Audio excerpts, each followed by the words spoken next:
नमस्कार। मैं डॉक्टर सतीश कुमार मीना, सहायक आचार्य राजनीति विज्ञान, राजकीय महाविद्यालय बावनवास। इन व्याख्यानों की श्रृंखला में आप सभी का स्वागत है। जैसा कि पिछले व्याख्यानों में हम जॉन लॉक के बारे में पढ़ रहे हैं और इसी श्रृंखला को आगे बढ़ाते हुए आज हम प्रमुख राजनीतिक विचारक जॉन लॉक के प्राकृतिक अधिकारों के सिद्धांत के बारे में चर्चा करेंगे।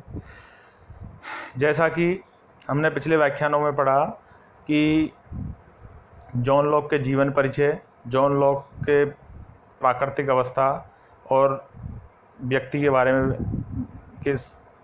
लॉक के विचार हमने पढ़े और उनमें सबसे उनकी महत्वपूर्ण जो बात थी, उनके राजनीतिक सिद्धांत की जो देन मानी जाती है, उन देनों में एक सबसे प्रमुख देन है प्राकृतिक अधिकारों के सिद्धांत की। उसके बारे में आज चर्चा करेंगे कि लॉक का राज दर्शन के इतिहास में उसकी राज दर्शन को सबसे बड़ी देन के रूप में उसके प्राकृतिक अधिकारों और उसमें भी विशेषकर संपत्ति के अधिकार को माना जाता है। यह धारणा लॉक के राजनीतिक दर्शन का सार है। लॉक के सभी सिद्धांत किसी न किसी रूप में लॉक के प्राकृतिक अधिकारों के सिद्धांत से जुड़े हुए है। वो प्राकृतिक अवस्था को अच्छी अवस्था मान के, नैतिकता की अवस्था मान के उसमें व्यक्ति के अधिकारों की कल्पना करता है और उन अधिकारों में भी संपत्ति के अधिकार को सबसे प्रमुख मानता है। लॉक के अनुसार मनुष्य एक विवेकशील, नैतिक और सामाजिक प्राणी है। इस कारण सभी मनुष्य अपने साथी मित्रों के साथ सुख, शांति और सौहार्द भाव से रहते हैं। लॉक ने एक ऐसी अवस्था की कल्पना की है जिसमें सभी व्यक्ति शांतिमय तरीके से राज्य के बिना ही रहते हैं। लॉक से प्राकृतिक अवस्था कहता था। लॉक ने इस अवस्था को सद्भावना, पारस्परिक सहयोग, संरक्षण और शांति की व्याख्या बताया है, शांति की व्यवस्था बताया है। लॉक की यह अवस्था राजनीतिक समाज से पूर्व की अवस्था है। इसमें मानव विवेक कार्य करता है।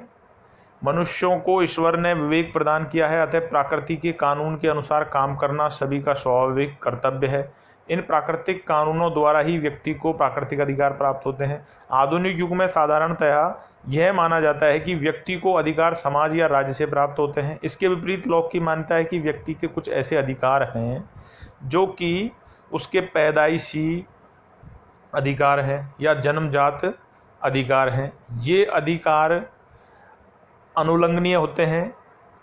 राज्य बनने से पहले भी व्यक्ति को प्राकृतिक अवस्था में प्राकृतिक नियमों के तहत अधिकार प्राप्त थे।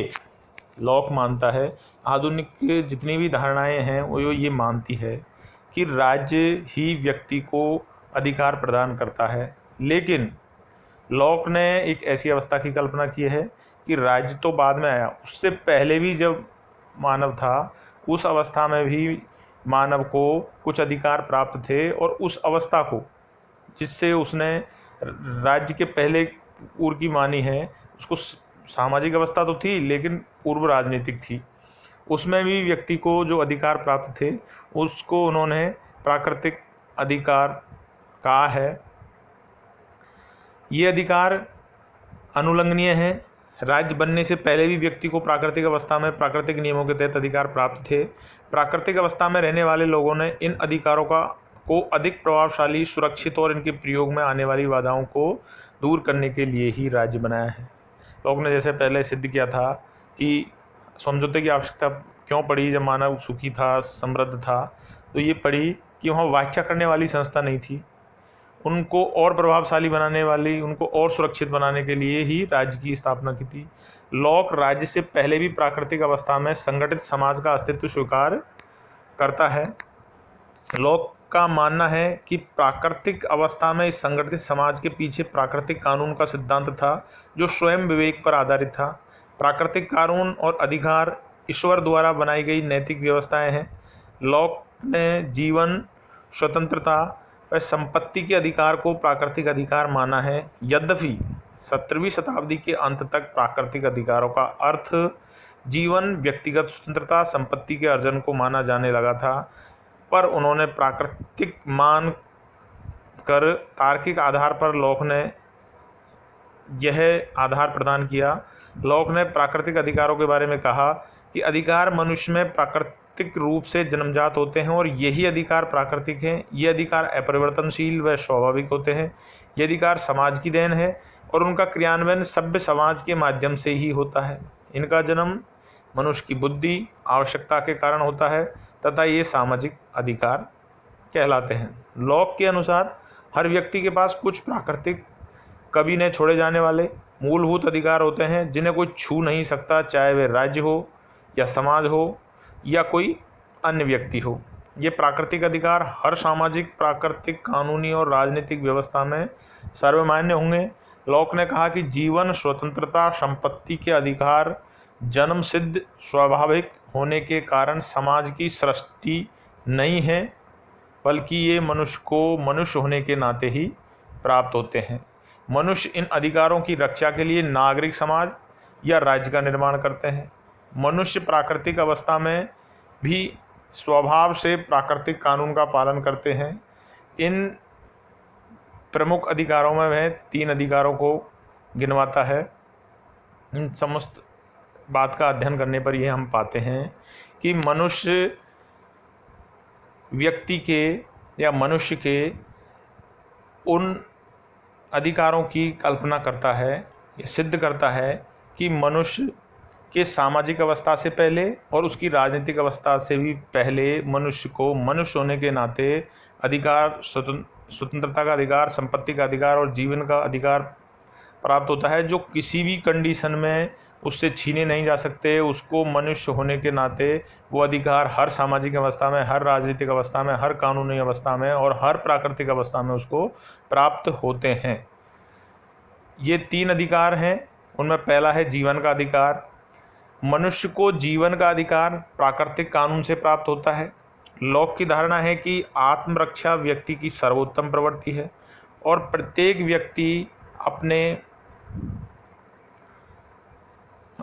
व्यक्ति अपने जीवन को सुरक्षित रखने का निरंतर प्रयास करता है। आत्मरक्षा को होब्स मानव का सर्वोत्तम प्रेरणा मानता है। उसी प्रकार लॉक का मानना है कि जीवन का अधिकार जन्म सिद्ध होता है और प्राकृतिक कानूनों के अनुसार उसका विशेष अधिकार है। व्यक्ति न तो अपने जीवन का स्वयं अंत कर सकता है और न ही वह अन्य किसी व्यक्ति को इसकी अनुमति दे सकता है। दूसरा अधिकार है स्वतंत्रता का अधिकार।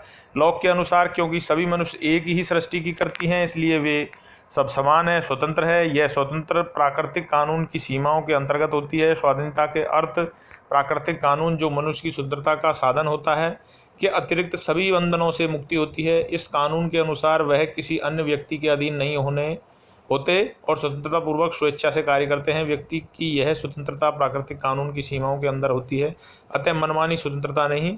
मानव सुखी शांत जीवन व्यतीत करते थे क्योंकि सभी स्वतंत्र समान थे, वे एक दूसरे को हानि नहीं पहुंचाते थे, इसलिए प्रत्येक स्वतंत्रता का पूर्ण आनंद लेता था। संपत्ति का अधिकार, तीसरा जो अधिकार है, लॉक ने संपत्ति के अधिकार को एक महत्वपूर्ण अधिकार माना है। लॉक के अनुसार संपत्ति की सुरक्षा का विचार ही मनुष्यों में यह प्रेरणा देता है कि वे प्राकृतिक दशा का त्याग करके समाज की स्थापना करें। लॉक ने संपत्ति के अधिकार को प्राकृतिक अधिकार माना है। अपनी रचना द्वितीय निबंध में लॉक ने इस अधिकार की व्याख्या की है। लॉक ने इस अधिकार को जीवन और स्वतंत्रता के अधिकार से भी महत्वपूर्ण माना है। लॉक ने संपत्ति के अधिकार का विस्तार से प्रतिपादन किया है। संकुचित अर्थ में लॉक ने केवल निजी संपत्ति के अधिकार की ही व्याख्या की है। व्यापक अर्थ में लॉक ने जीवन स्वतंत्रता के अधिकारों को भी संपत्ति के अधिकार में शामिल किया है। संपत्ति पर लॉक के विचार काफ़ी दृढ़ हैं तथा संपत्ति के अधिकार के लिए अक्षुण्णता की भावना से युक्त हैं। प्रारंभ में ईश्वर ने सभी मनुष्यों को विश्वास दिया, प्रारंभ में ईश्वर ने सभी मनुष्यों को विश्वास दिया, अतः किसी एक वस्तु विशेष पर कोई अधिकार नहीं था। सभी, यद्यपि भूमि तथा अन्य दीन जीव सभी की संपत्ति थे, फिर भी हर व्यक्ति को स्वयं भी संपत्ति का अधिकार था। उसके शरीर का श्रम, उसका फल उसकी अपनी संपत्ति थी। उसका श्रम भूमि के साथ मिलकर उसकी संपत्ति बन जाता था। इस प्रकार श्रम को किसी वस्तु के साथ मिलाकर व्यक्ति उसका स्वामी बन जाता था। लॉक ने अपने इस सिद्धांत के विपरीत लॉक श्रम सिद्धांत के आधार पर स्वामित्व की बात करता है। रोमन विधि के अनुसार व्यक्तिगत संपत्ति का उदय उस समय हुआ जब व्यक्तियों ने वस्तुओं पर अनाधिकृत कब्जा करना आरंभ किया। लॉक ने उपयुक्त धारणा का खंडन किया और कहा कि व्यक्ति का शरीर ही उसकी एकमात्र संपत्ति है। जब व्यक्ति अपने शारीरिक श्रम की प्रकृति प्रदत्त अन्य वस्तुओं के साथ मिला लेता है तो वह उन वस्तुओं का अधिकारी बन जाता है। संपत्ति सिद्धांत के उद्भव के बारे में लॉक ने कहा है कि जिस चीज़ को मनुष्य ने अपने शारीरिक श्रम द्वारा प्राप्त किया है उस पर उसका प्राकृतिक अधिकार है। लॉक ने आगे कहा है कि संपत्ति का अधिकार बहुत पवित्र है। जीवन, स्वतंत्रता, संपत्ति उसके प्राकृतिक अधिकार हैं। समाज न तो संपत्ति पर नियंत्रण कर सकता है और न ही कर लगा सकता है। लॉक का संपत्ति का अधिकार का सिद्धांत वास्तव में प्राकृतिक कानूनों पर आधारित है। वंशानुगत उत्तराधिकार का ही सिद्धांत है। कोई व्यक्ति किसी वस्तु से में अपना श्रम मिलाकर ही उसके स्वामित्व का अधिकार ग्रहण करता है। प्रकृति के द्वारा प्रदत्त किसी वस्तु में अपना श्रम मिलाकर ही अपना अधिकार उस पर जताता है। वंशानुगत उत्तराधिकार के अधिकार प्रकृति के इस कानून से उत्पन्न होता है कि मनुष्य को अपनी पत्नी और बच्चों के लिए कुछ करना चाहिए। ईश्वर ने मनुष्य की वस्तुओं पर अपना स्वामित्व कायम करने के लिए बुद्धि, शरीर प्रदान किया है। वह श्रम के आधार पर अपनी व्यक्तिगत संपत्ति का सृजन करता है। प्रोफेसर सेवाइन के अनुसार मनुष्य वस्तुओं पर अपनी आंतरिक शक्ति व्यय करके उन्हें अपना हिस्सा बना लेता है। लॉक के लिए निजी संपत्ति का आधार एक साझी वस्तु पर व्यय की गई हुई श्रम शक्ति है।